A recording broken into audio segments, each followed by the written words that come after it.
Hello, everyone. Welcome to a new episode of the Good Faith ID Exchange.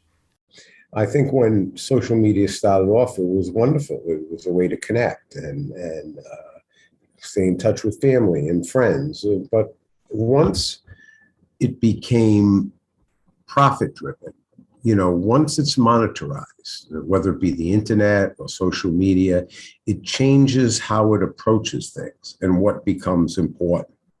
Okay. So now what's important for profit is eyeballs so you can be served ads.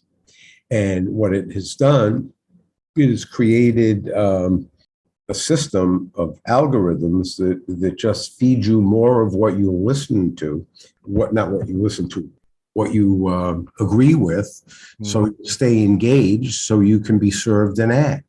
Right. And it certainly doesn't do public discourse much justice, and it creates rabbit holes that people go down. And I think one of the real things is, we always blame algorithms, but algorithms, we call algorithms artificial intelligence, and I think it's a misnomer. It's machine learning. Someone creates those algorithms, and it's created by humans with profit in mind. Right. And I think it's done a lot of harm.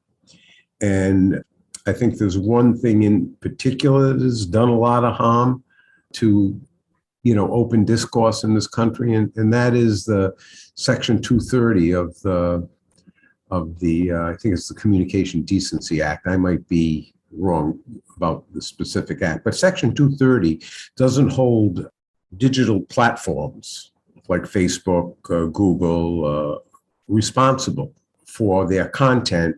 And it doesn't hold the posters, people who post that content, responsible for libel, slander, and defamation suits.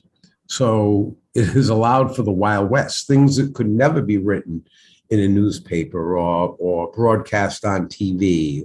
Because of those laws, you're not held to any standard that way, legally. Right. I understand why it was done. It was to try to stop innovation, but what it has done, I think it's created a Frankenstein. Part of the danger is that, we don't seek other sources of news. I read the Wall Street Journal, not cover to cover, but I read the Wall Street Journal, the Washington Post, and the New York Times every day to get different perspectives. And I consume other media. Some of it's because of my job as a media professor, but some of it is also I as an informed citizen. And now most people, I forget what the percentage, a huge majority of Americans get their news from social media news feeds, which are curated news. Yeah, exactly. Curated news on what you either agree with or consume. So they just give you more of the same. Right. Now, Professor, is mass media truly a cost-free entity to the viewer, and would you say mass media has a profit motive, and if so, how important is it?